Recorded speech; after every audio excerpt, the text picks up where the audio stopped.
A real relationship is a wrestling match. It's a grappling phenomena that you both emerge transformed from. And that's what people want. They don't want to push over. Not unless there's something wrong with them. Conflict avoided is conflict delayed and magnified. And so it was a cross-temperamental learning process for me. I had to learn to work against my temperament in order to engage in conflict that was necessary when it was necessary. You want someone, I think, in a relationship that you can spar with. And it's partly because you have hard problems to solve. And if the person that you're with isn't willing to put forward their opinion, then you only have half the cognitive power that you would otherwise have. And hopefully you find someone who's interestingly different from you, like not so different that you can't communicate, and you have to be careful of that, but interestingly different, and then hopefully they have the ability and the will to express their opinion, and then your interest stays heightened. And there has to be that tension in a relationship. People think, well, I want to get along perfectly with my partner. It's like, no, you probably don't. You just get bored, and then you go looking for trouble. And so you want a little bit of trouble in the relationship, and a little bit of mystery, and a little bit of combativeness, and the ability to exchange opinions forthrightly. And one of the rules was, and this has been a rule that Tammy and I have used in our whole relationship, is like, do not agree to something you don't agree to. Because the worst thing is you negotiate out a settlement and the person decides they're going to implement it, but really they're resentful about it because they didn't want to have any conflict, and then they're crabby about it every time they do it, and they do a terrible job, and they're irritated about it, and that lasts forever. If you can't run away, then you can solve your problems.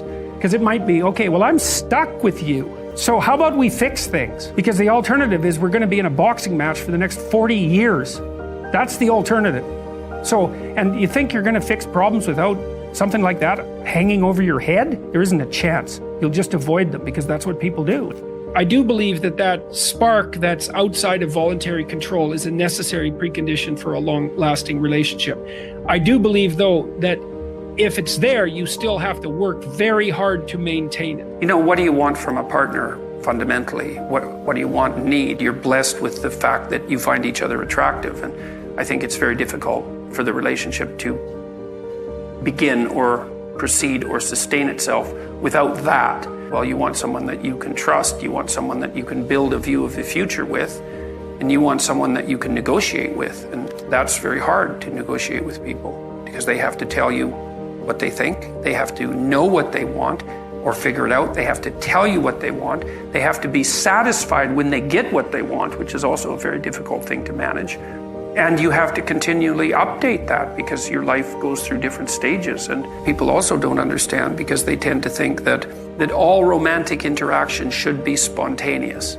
It's like, well, if that's your theory, then you might as well just give up right now if you're going to get married, because the only reason you can think that is because you don't have enough responsibility to make romantic entanglement virtually impossible. And what happens when you're married, especially when you have little kids, is that and you both have a job, let's say, is you're so busy that the probability that you're going to find time for spontaneous mutual interaction decreases to zero. And so if that's what you're hoping for, then you're never going to have it. And so what you have to do is you have to make time for each other. And when you're establishing a relationship, well, you put some effort into it. You decide that you're going to go out for dinner and you dress up to some degree, and you try to present yourself to each other in some halfway mutually acceptable manner. But then people somehow think that once they're married that the same amount of effort isn't necessary, and that's wrong. I would say more effort is necessary on the same front, and you have to think it through. It's like, if you don't want to be bitter about the intimate element of your relationship, how much time do you have to spend together each week? And my rule of thumb, sort of derived from clinical observations, is that you need to spend 90 minutes a week with your partner talking. And that means you're telling each other about your life and staying in touch, so that you each know what the other is up to. And you're discussing what needs to be done to keep the household running smoothly. And you're laying out some mutually acceptable vision of how the next week or the next months are going to go together, right? So that keeps your narratives locked together like the strands in a rope. You need that for 90 minutes or you drift apart. And you need to spend intimate time together at least once a week, and probably more like twice. And that has to be negotiated. And if you don't negotiate it, and if you don't make it a priority, then it won't happen in all likelihood. And then, well, then you don't have it. And that's a catastrophe, because there's not that many things in life that are, intrinsically, what would you say, engaging and meaningful and pleasurable and also bonding, all of that. And if you let that go, then, well, part of you dies and part of the relationship dies. And if I offered everything I could to a partner, who would I be? You work on that. Ask that question. Just ask. Just ask yourself, okay, what do they want? Clean. That's not a bad start. Reasonably good physical shape. So healthy, productive, generous, honest.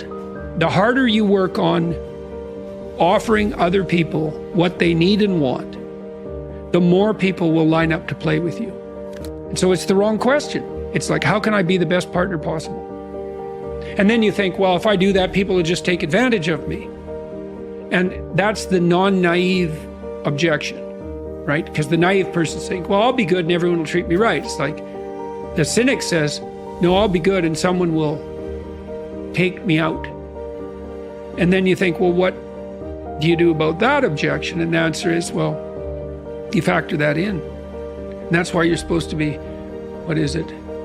As soft as a dove and as wise as a serpent. It's like, I know you're full of snakes. I know it. Maybe I know it more than you do. But we'll play anyways.